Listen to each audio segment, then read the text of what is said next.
Welcome to Dilsad sir official. आप लोग का स्वागत है दिलसाद सर ऑफिशियल में।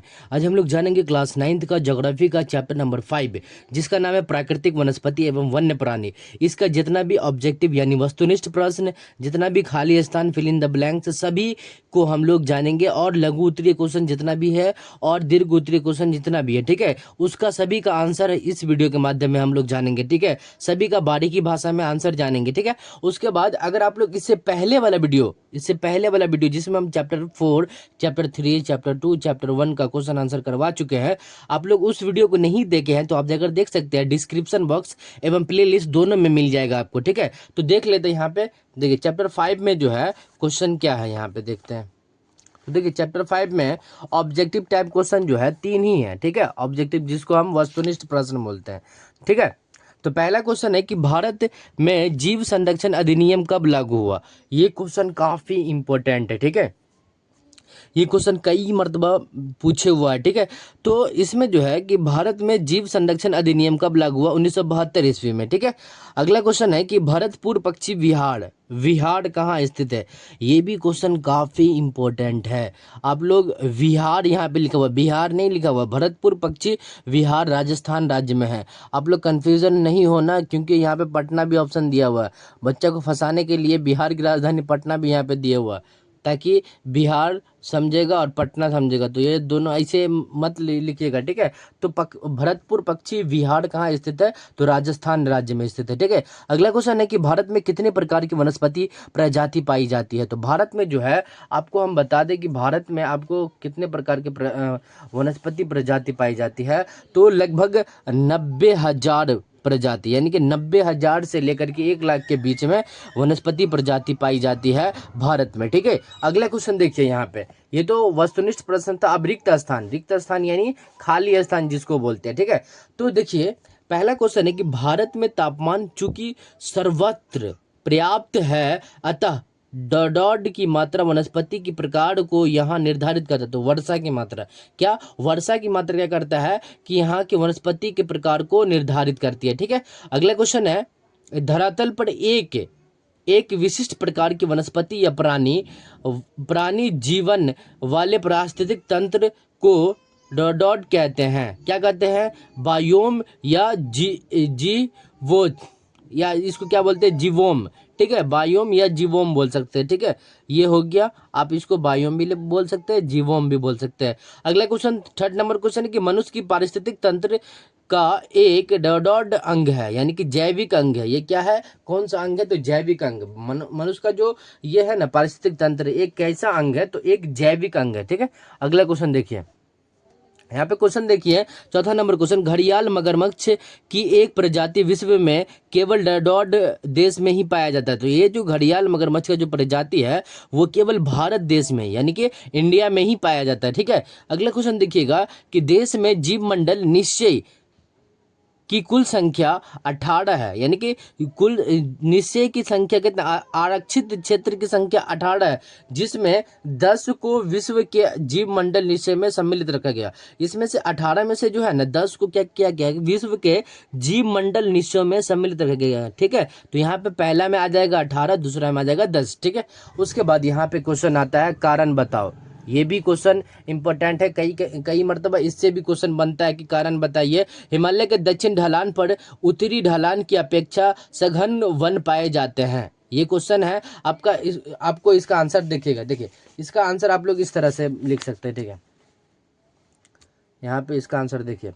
आंसर देखिए कि क्या लेगा। क्वेश्चन है कि हिमालय के दक्षिणी ढलान पर उत्तरी ढलान की अपेक्षा सघन वन पाए जाते हैं। क्यों, तो क्योंकि दक्षिणी ढलानों पर, क्या लिखा हुआ आंसर में, क्योंकि दक्षिणी ढलानों पर अधिक वर्षा होती है, इसलिए वहां सघन वन उगते हैं, यानी कि पाए जाते हैं। क्योंकि दक्षिणी ढलानों पर क्या होता है कि अधिक वर्षा होती है, इसलिए वहां सघन वन पाया जाता है। ठीक है, अगला क्वेश्चन देखिए, उष्णकटिबंधीय वर्षा वन में धरातल लता वितानों से ढका हुआ है। यहाँ पे क्वेश्चन क्या कर रहा है कि उष्णकटिबंधीय वर्षा वन में धरातल लता वितानों से ढका हुआ है। क्यों? क्योंकि वहाँ अधिक वर्षा और नमी के कारण लताएं व झाड़ियाँ तेजी से बढ़ते। क्या जहाँ पे ज़्यादा वर्षा होगा ना, वहाँ पे जितना भी झाड़ियाँ वन वनस्पति है वो धीरे धीरे बहुत बड़ा हो जाता है, ठीक है, और पूरा जंगल का रूप ले लेता है। उसके बाद अगला क्वेश्चन देखिए, यहाँ पे क्वेश्चन है कि जैव विविधता में भारत बहुत धनी है। भारत जो है बहुत धनी है, तो किस प्रकार धनी है? तो इसका आंसर, तीसरा नंबर क्वेश्चन का आंसर देखिए, क्योंकि भारत में विभिन्न प्रकार की जलवायु और प्राकृतिक परिस्थितियां पाई जाती है। क्या पाई जाती है? कि भारत में जो है ना, विभिन्न प्रकार की जलवायु और प्राकृतिक परिस्थितियां पाई जाती है, जिसमें अनेक एवं जीव प्रजाति मिलती है, इसलिए यह जैव विविधता में भारत बहुत धनी है, ठीक है।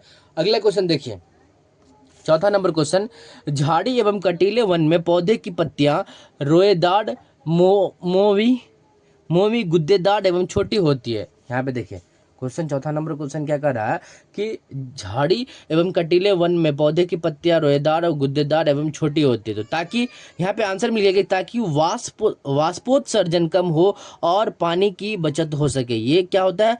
ये इससे वाष्पोत्सर्जन कम होती है और पानी की भी बचत होती है, इसका कारण ये है, ठीक है। तो इसका आंसर लिख लीजिएगा। तो ये था, देखिए कारण, यहाँ पे कारण बताओ, इसका ये हो गया। अब यहाँ पे इधर देखिए, वो ये लघु उत्तरीय प्रश्न है। तो लघु उत्तरीय प्रश्न में क्वेश्चन, पहला क्वेश्चन है कि सिमलीपाल जीव मंडल निश्चय कहाँ है?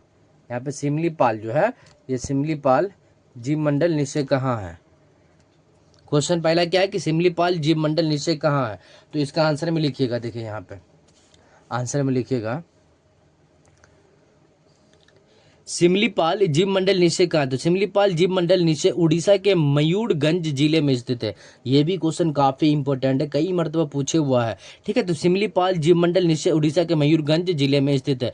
अगला क्वेश्चन, बिहार किस प्रकार के वनस्पति प्रदेश में आता है? यहाँ पे भी क्वेश्चन दिया हुआ, बिहार किस प्रकार के वनस्पति प्रदेश में आता है? तो आंसर में लिखिएगा आप लोग, यहाँ से देखिए आंसर में कैसे लिखिएगा, इस तरह से आंसर लिखिएगा कि बिहार उष्ण कटिबंधीय पतझड़ पर्णपाती वन में पाया जाता है। यह क्या होता है कि पतझड़, बिहार जो है ना उष्ण कटिबंधीय पतझड़ पर्णपाती वन में पाया जाता है। तो दो नंबर क्वेश्चन का आंसर भी हम लोग जान लिए, ठीक है।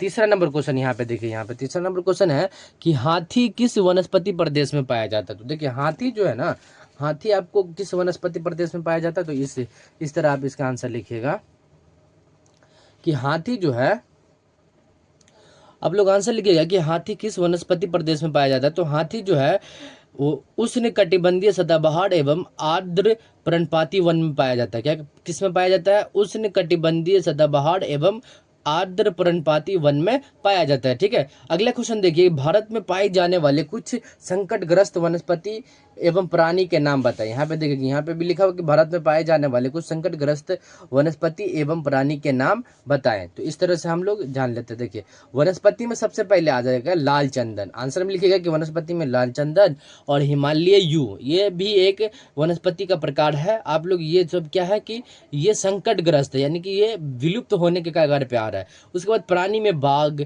एशियाई शेर, एक सींग वाले गेंडा, घड़ियाल, ये सब क्या है कि विलुप्त होने वाला प्राणी में आ गया, यानी कि यहाँ धीरे धीरे भारत से कम होते जा रहा है। क्या कह रहा है कि भारत में पाए जाने वाले कुछ संकटग्रस्त, संकट मतलब इसको बहुत ज़्यादा ये हो रहा है, नुकसान हो रहा है, ठीक है। अगला क्वेश्चन देखिए, यहाँ पे लास्ट क्वेश्चन है कि बिहार में किस वन्य प्राणी को सुरक्षित रखने के लिए वाल्मीकि नगर में प्रोजेक्ट चलाया जा रहा है, ठीक है। ये क्वेश्चन है, आप यहाँ पे आंसर लिखिएगा कि बिहार में बाघ प्रोजेक्ट टाइगर को सुरक्षित रखने के लिए ये चलाया जा रहा है, ठीक है। बाघ जो है प्रोजेक्ट टाइगर को सुरक्षित रखने के लिए बिहार में वन्य प्राणी को सुरक्षित रखने के लिए वाल्मीकि नगर ने प्रोजेक्ट चलाया। तो किसको? तो बाघ प्रोजेक्ट को सुरक्षित रखने के लिए, क्योंकि बाघ जो है धीरे धीरे भारत से खत्म होते जा रहा है, इसलिए यह बाघ प्रोजेक्ट सुरक्षित रखने के लिए ये बनाया गया प्रोजेक्ट टाइगर, ठीक है। ये था लघु उत्तरीय का 5वां नंबर क्वेश्चन का आंसर, ठीक है। अब यहाँ पे देखिए दीर्घ उत्तरीय क्वेश्चन यानी दीर्घ उत्तरीय प्रश्न है। तो पहला क्वेश्चन है कि पारिस्थितिक तंत्र किसे कहते हैं? ये भी क्वेश्चन काफी इंपॉर्टेंट है। तो देखिए आपको जो है इसका जो आंसर आपको स्क्रीन पे नजर आ रहा होगा कि पारिस्थितिक तंत्र किसे कहते हैं, इसका आंसर आप लोग लिख लीजिएगा, क्योंकि अगर हम लोग एक्सप्लेन करेंगे तो ज़्यादा टाइम हो जाएगा, तो इसके वजह से हम स्क्रीन पे दे रहे हैं, आप लोग यहाँ से स्क्रीनशॉट भी ले सकते हैं इसका, ठीक है। अगला क्वेश्चन देखिए ये भारत में पादपों तथा जीवों का वितरण किन कारकों द्वारा प्रभावित होता है। ये भी क्वेश्चन काफ़ी इंपॉर्टेंट है कि भारत में पादपों तथा जीवों का वितरण किन कारकों द्वारा प्रभावित होता है। तो आप लोग को स्क्रीन पे नजर आ रहा होगा इसका आंसर। आप लोग यहाँ से स्क्रीनशॉट भी ले सकते हैं और अपने कॉपी में नोट बना सकते हैं, अपने कॉपी में फेयर में बना लिख सकते हैं, ठीक है। तो आप लोग यहाँ से स्क्रीनशॉट ले सकते हैं और अपने कॉपी में नोट बना सकते हैं, ठीक है। तो इसका आंसर आपको स्क्रीन पर नजर आ रहा होगा। अगला क्वेश्चन 3rd नंबर क्वेश्चन है कि वनस्पति जगत एवं प्राणी जगत हमारे अस्तित्व के लिए क्यों आवश्यक है। वनस्पति जगत और प्राणी जगत जो है हमारे अस्तित्व के लिए महत्वपूर्ण आवश्यक है, यानी कि बहुत जरूरी है। आपको स्क्रीन पे इसका क्वेश्चन का आंसर नजर आ रहा होगा। आप लोग यहाँ से इसका आंसर लिख सकते हैं और अपने नोटबुक में ये इसका आंसर उतार लीजिएगा, ताकि आपका जो एग्जाम में ये सब क्वेश्चन आए तो आपका एक भी क्वेश्चन छूटे ना और अपने अच्छे नंबरों से पास कर सके, ठीक है। तो इस तरह से हम लोग दीर्घ उत्तरीय, लघु उत्तरीय और कारण बताएं वनस्पति, यहाँ पे देखिए, यहाँ पे कारण बताओ, उसके बाद खाली स्थान, वस्तुनिष्ठ प्रश्न, इस तरह से हम लोग लघु उत्तरीय, दीर्घ उत्तरीय क्वेश्चन भी जान लिए। तो इस तरह से हम लोग चैप्टर 5 का जितना भी क्वेश्चन का आंसर था उसके बारे में संपूर्ण जानकारी प्राप्त कर लिए। मुझे उम्मीद है कि आप लोग को यह वीडियो अच्छा लगा हो। अगर अच्छा लगा हो तो जरूर लाइक कीजिएगा और चैनल पर नहीं तो चैनल को जरूर सब्सक्राइब कर लीजिएगा और एक प्यारा सा कमेंट कर लीजिएगा, ताकि हमारा मोटिवेशन बना रहे और इसी तरह का वीडियो हम लाते रहे। मिलते हैं नेक्स्ट वीडियो में, तब तक के लिए जय हिंद, जय।